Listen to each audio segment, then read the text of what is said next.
Apa tuh beritanya kau? Kita kali ini akan mengadakan sale dengan tema petualang keren. Wow, seru ya pasti ya. Iya dong. Keren. Oh ya, ngomong-ngomong sale itu apa sih kau ini? Sale itu adalah sekolah Injil liburan. Kayak di sekolah dulu. Iya, tapi ini lebih keren lagi kan Dika. Oh iya, apa yang buat keren? Nah di sana kita akan sama-sama belajar firman Tuhan Hah? dari kitab suci. Kemudian kita juga akan melakukan prakarya mengerjakannya. Oke, ada nyanyi Iya, juga kan? ada nyanyi juga. Nah kemudian kita juga akan dibagi dalam kelompok-kelompok.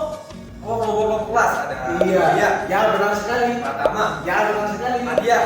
Ya. Kelas muda. Yes, itu dia kan Dika. Oh iya, terus siapa aja yang mengikuti acara ini kau?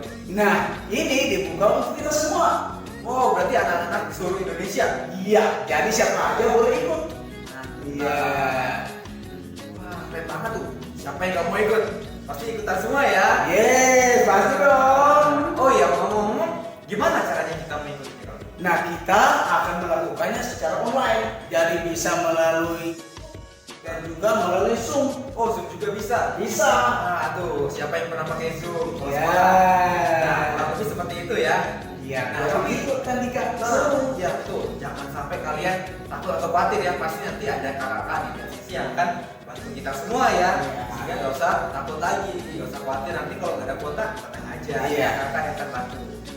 Oleh sebab itu adik-adik yang mau mengikutinya bisa menghubungi nomor di bawah ini. Oh ini nih.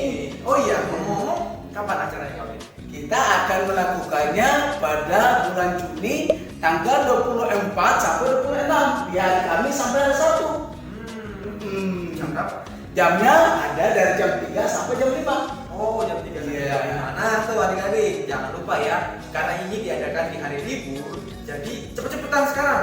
Kalian catat tanggalnya di Google Calendar Ya, kalian, benar. supaya nanti ketika acara kalian ingat, gitu ya. Benar Supaya sekali. ada notifikasi supaya kalian mengikuti acara ini. Yes. Jadi itu aja kalau ini ya. Iya. Kita yang bisa Nah. sampaikan.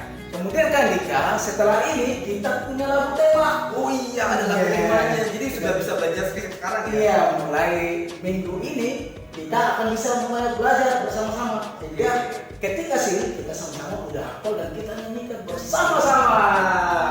Siapa yang pengen lagunya dan juga gerakannya?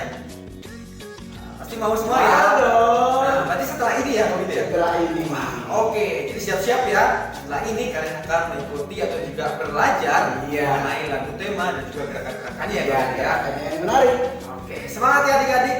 Nah, begitu aja yang bisa kakak adik sampaikan dan juga kau Ili. Oke, sampai jumpa. Sampai jumpa adik-adik.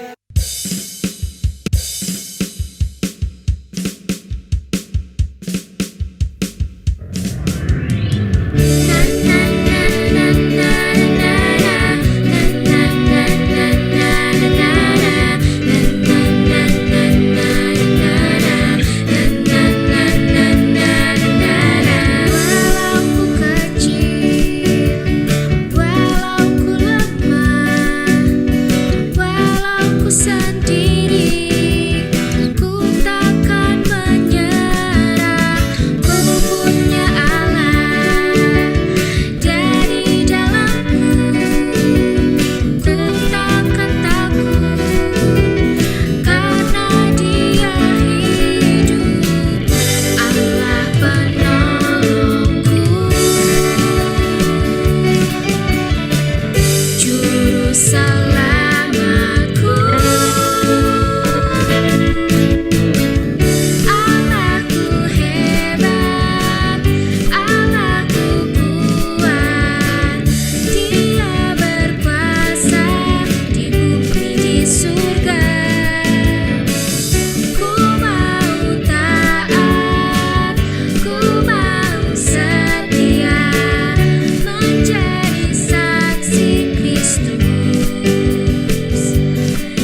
Hai istri, tunduklah kepada suamimu seperti kepada Tuhan.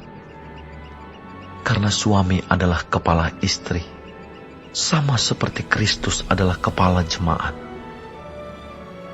Dialah yang menyelamatkan tubuh. Karena itu, sebagaimana jemaat tunduk kepada Kristus, demikian jugalah istri kepada suami dalam segala sesuatu.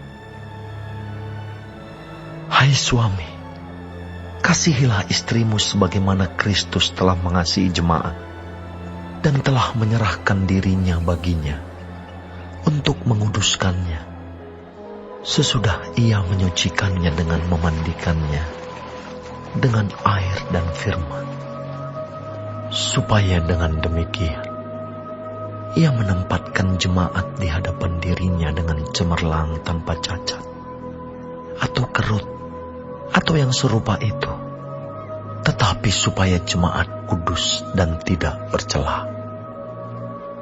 Demikian juga suami harus mengasihi istrinya, sama seperti tubuhnya sendiri. Siapa yang mengasihi istrinya, mengasihi dirinya sendiri. Sebab tidak pernah orang membenci tubuhnya sendiri, tetapi mengasuhnya dan merawatinya, sama seperti Kristus terhadap jemaat. Karena kita adalah anggota tubuhnya. Sebab itu laki-laki akan meninggalkan ayahnya dan ibunya dan bersatu dengan istrinya, sehingga keduanya itu menjadi satu daging. Rahasia ini besar, tetapi yang aku maksudkan ialah hubungan Kristus dan jemaat. Bagaimanapun juga bagi kamu masing-masing berlaku. Kasihilah istrimu seperti dirimu sendiri, dan istri hendaklah menghormati suaminya.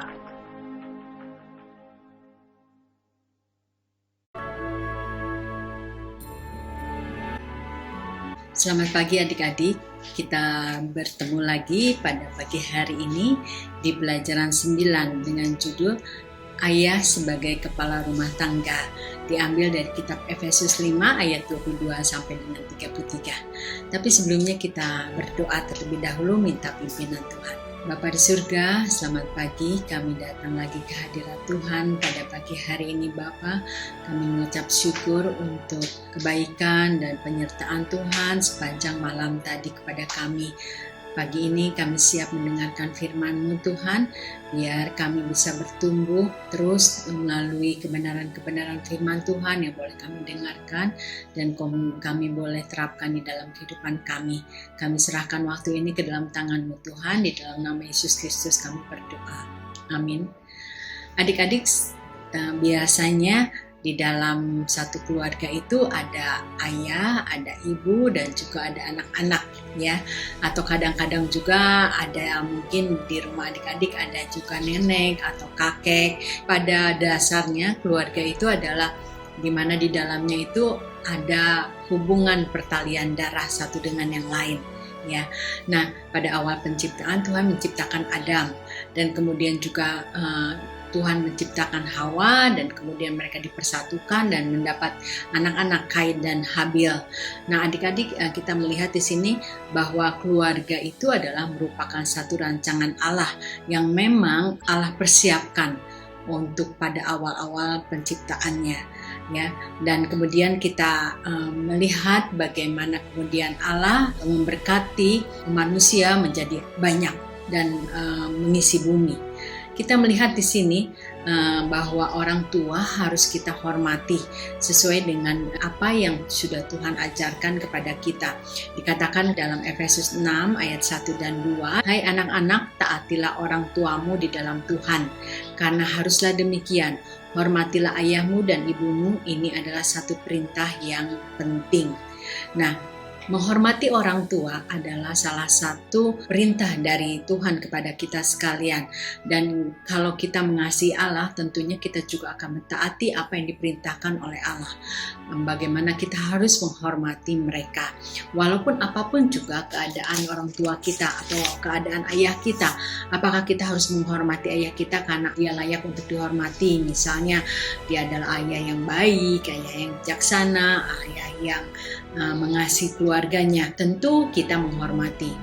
Tapi kalau misalnya ayah kita adalah ayah yang tidak seperti itu, mungkin juga yang keluar dari penjara atau ayahnya adalah ayah yang tidak sempurna. Kita tahu adik-adik bahwa manusia itu semuanya berdosa. Kita adalah juga tidak sempurna. Demikian juga dengan ayah kita atau ibu kita. Walaupun ayah kita tidak sempurna, kita mengatakan kita harus menghormati mereka. Bagaimanapun juga seorang ayah, apapun juga keadaannya, tetap kita hormati karena dia adalah ayah kita. Biasanya seorang ayah yang baik itu seorang ayah yang berusaha mengasihi keluarganya, mengasihi istrinya, mengasihi anak-anaknya, ya, sebagaimana dengan penggambaran Kristus sebagai kepala jemaat. Demikian juga seorang ayah yang dia adalah seorang imam bagi keluarganya yang mengepalai keluarganya. Oleh karena itu, istri dan anak-anaknya harus tunduk dan hormat terhadap ayah. Allah menghendaki anggota keluarga itu saling mengasihi karena Allah adalah kasih, dikatakan di dalam 1 Yohanes 4 ayat 8. Kepemimpinan yang dikehendaki Allah dalam rumah tangga adalah kepemimpinan yang berdasarkan kasih. Teladan ayah dalam menjalankan kepemimpinan kasih itu adalah Tuhan Yesus sendiri. Karena begitu besarnya dia rela mati di kayu salib hanya karena mengasihi kita umat manusia. Oleh karena itu seorang ayah juga harus mempunyai kepemimpinan yang berdasarkan kasih. Nah, bagaimana menumbuhkan kerohanian di dalam keluarga? Seorang ayah yang saleh adalah seorang ayah yang baik, adalah seorang ayah yang berupaya dan bertanggung jawab memenuhi kebutuhan jasmani dan rohani. Seperti kita tahu, kebutuhan jasmani adalah kebutuhan primer, kebutuhan sekunder, kebutuhan tersier, ya. Dan kebutuhan rohani adalah kebutuhan yang sangat diperlukan, di mana diperlukan oleh kita sekalian di dalam pertumbuhan kita sebagai manusia. Contoh kebutuhan rohani adalah mengenal Allah, saling menghargai, menerima satu dengan yang lain. Kita tahu juga jika kebutuhan rohani satu dengan yang lain itu tidak terpenuhi, maka kadang-kadang anaknya menjadi seorang anak yang memberontak, menjadi seorang anak yang minder karena dia merasa tidak percaya diri, dan banyak hal-hal yang disebabkan oleh seorang anak tidak dibesarkan di dalam satu lingkungan yang baik. Orang tua yang baik adalah orang tua yang memperhatikan perkara-perkara rohani, dan ayah adalah kepala rohani keluarga, merupakan imam dan pendeta bagi keluarga. Ayah yang saleh itu akan memperhatikan keadaan iman dan kerohanian keluarganya. Jadi ayah harus mengupayakan supaya anak-anak mengasihi dan mentaati firman Tuhan.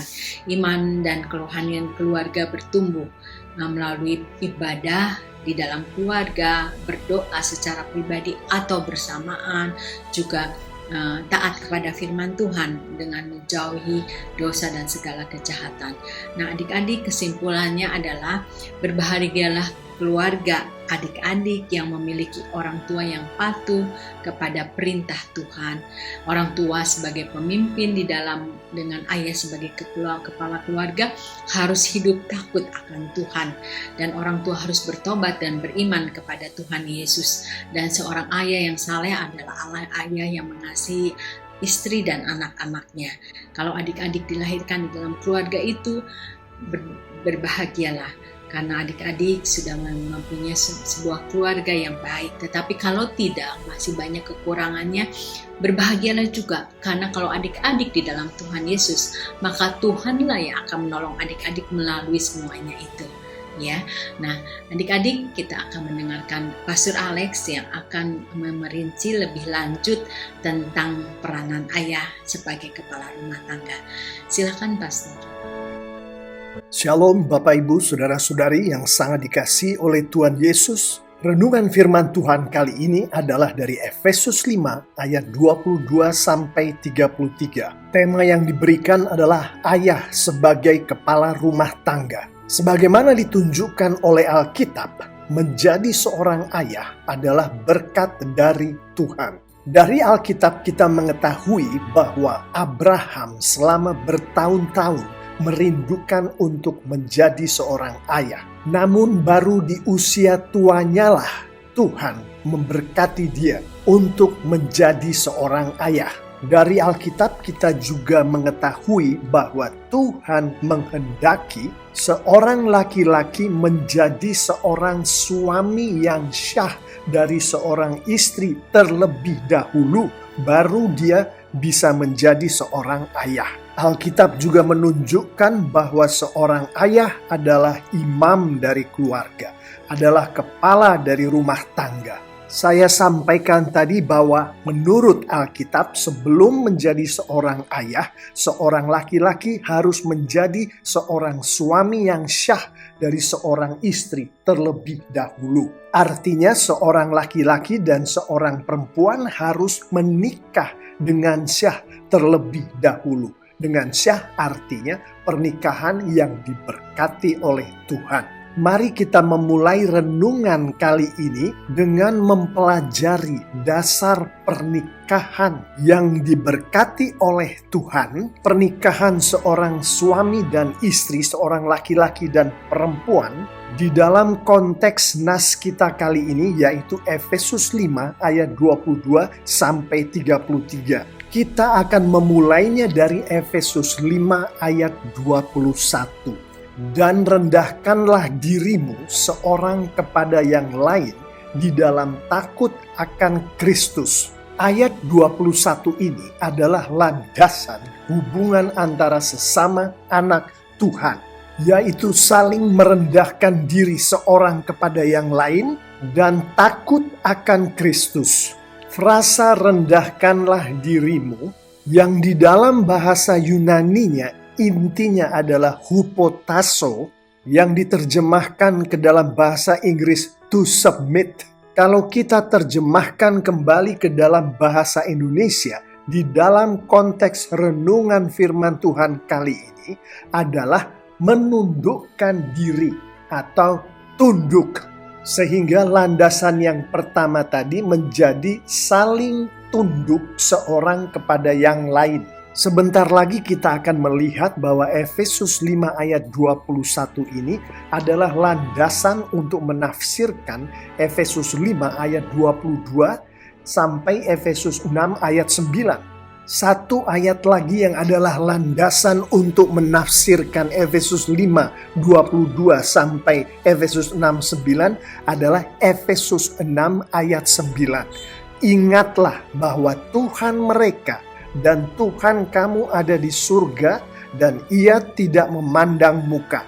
Menurut ayat 9 ini, di dalam hubungan antara sesama anak Tuhan, Tuhan tidak memandang muka. Baik anak-anak Tuhan itu laki-laki atau perempuan, tua atau muda, kaya atau miskin, Tuhan memandang mereka sama.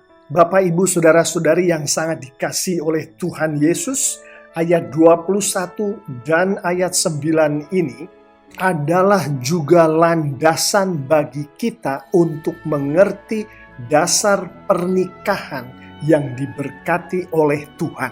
Antara seorang laki-laki dan seorang perempuan menjadi suami dan istri. Efesus 5 ayat 22, hai istri, tunduklah kepada suamimu seperti kepada Tuhan, adalah salah satu dasar hubungan antara sepasang suami dan istri yang adalah anak Tuhan di dalam pernikahan yang diberkati Tuhan. Berdasarkan ayat 21 tadi, secara tersurat dan tersirat, ayat 22 ini menunjukkan istri tunduklah kepada suami. Istri takutlah akan Kristus. sebagai dua dasar pernikahan yang diberkati Tuhan. Dan dengan melihat ayat 21 dan 22 ini secara bersamaan, firman Tuhan menunjukkan kepada kita bahwa suami pun tunduklah kepada istri sebagai salah satu dasar dari pernikahan yang diberkati Tuhan. Demikian pula dengan takut akan Kristus atau takut akan Tuhan. Istri takutlah akan Tuhan, suami takutlah akan Tuhan adalah juga dasar pernikahan yang diberkati Tuhan. Setelah kita mempelajari dasar-dasar pernikahan yang diberkati Tuhan di dalam konteks Efesus 5 ayat 22 sampai 33 ini, mari kita sekarang melihat hal ihwal ayah sebagai kepala rumah tangga. Di ayat 23, karena suami adalah kepala istri, sama seperti Kristus adalah kepala jemaat. Dialah yang menyelamatkan tubuh. Di ayat ini dengan jelas kita melihat bahwa firman Tuhan menyamakan suami dengan Kristus, istri dengan jemaat. Suami adalah kepala istri. Suami atau ayah adalah kepala rumah tangga. Sekarang mari kita lihat tugas seorang suami, tugas seorang ayah sebagai kepala rumah tangga menurut Efesus 5 ayat 25, 29, dan 30. Ayat 25, hai suami, kasihilah istrimu sebagaimana Kristus telah mengasihi jemaat dan telah menyerahkan dirinya baginya. Ayat 29, sebab tidak pernah orang membenci tubuhnya sendiri, tetapi mengasuhnya dan merawatinya sama seperti Kristus terhadap jemaat. Dua ayat ini menunjukkan dengan jelas bahwa tugas seorang suami, seorang ayah sebagai kepala rumah tangga termasuk mengasihi istri dan anak-anaknya, mengorbankan dirinya untuk istrinya dan anak-anaknya, mengasuh dan merawat istrinya dan anak-anaknya, seperti yang dilakukan oleh Kristus kepada jemaatnya. Mengapakah tugas suami, ayah sebagai kepala rumah tangga adalah demikian? Ayat 30 menunjukkan kepada kita karena suami, istri, dan anak-anak adalah anggota tubuh Kristus. Sebagai sesama anggota tubuh Kristus, anggota daging Kristus, anggota tulang Kristus, sudah selayaknya lah seorang suami melakukan tugas-tugas tadi kepada istrinya, kepada anak-anaknya. Efesus 5 ayat 30 menunjukkan ini dengan jelas. Karena kita adalah anggota tubuhnya. Bahasa Inggrisnya lebih detail lagi.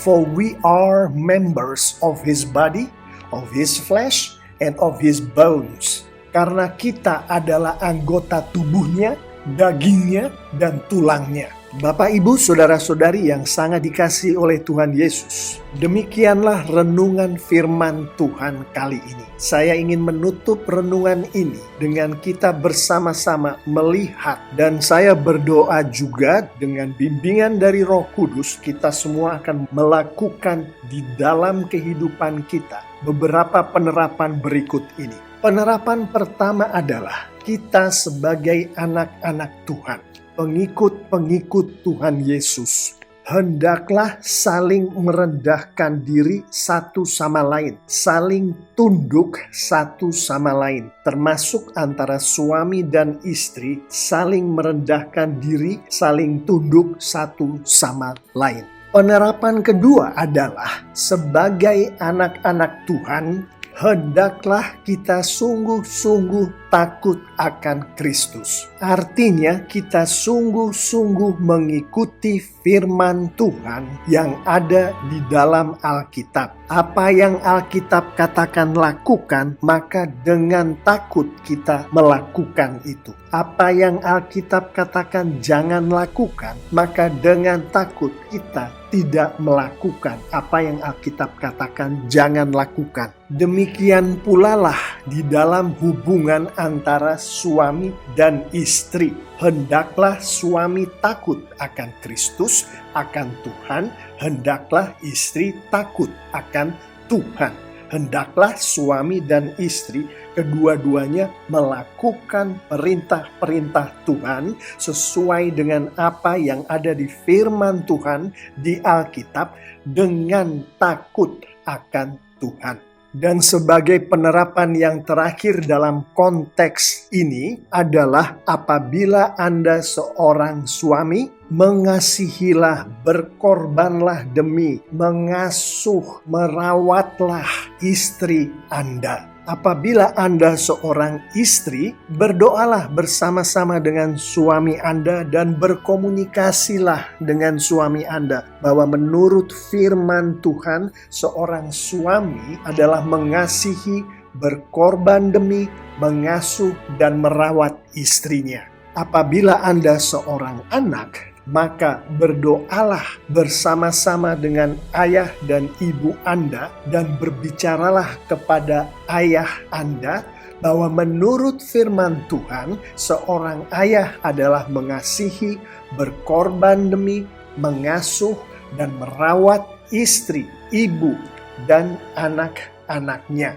Dengan anak-anak Tuhan, murid-murid Tuhan Yesus, yaitu kita semua, melakukan firman Tuhan yang baru saja kita renungkan ini, yaitu antara lain dengan melakukan penerapan-penerapan yang baru saja kita bicarakan ini, maka saya mengimani Tuhan kita dipermuliakan. Dan sebagaimana disampaikan melalui firman Tuhan, melalui Alkitab, anak-anak Tuhan yang memuliakan Tuhan, termasuk si suami atau ayah, si istri atau ibu, si anak-anak akan diberkati oleh Tuhan dengan luar biasa. Amin.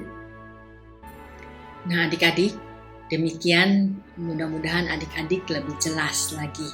Kita lihat di sini ayat hafalannya dari Efesus 6 ayat 1.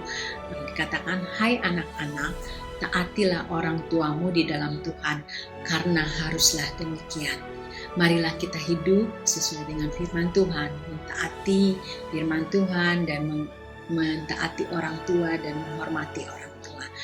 Nah, adik-adik, sampai di sini perjumpaan kita dan pelajaran kita pada pagi hari ini. Minggu depan kita akan belajar lagi tentang ibu, bagaimana ibu rumah tangga yang bijak, judulnya. Jangan lupa adik-adik, persembahan yang adik-adik akan kumpulkan tolong bisa ditransfer ke nomor rekening ini, atau adik-adik bisa kumpulkan nanti pada triwulan akhir, adik-adik bisa mentransfernya sekaligus. Oke? Kita akan berdoa terlebih dahulu sebelum kita berpisah satu dengan yang lain. Tuhan Yesus, terima kasih kami boleh mengerti betapa kami harus menghormati orang tua kami sebagaimana Engkau juga memerintahkan itu di dalam firman Tuhan. Ajar kami bisa mentaati orang tua kami, termasuk menghormati ayah dan ibu kami Tuhan.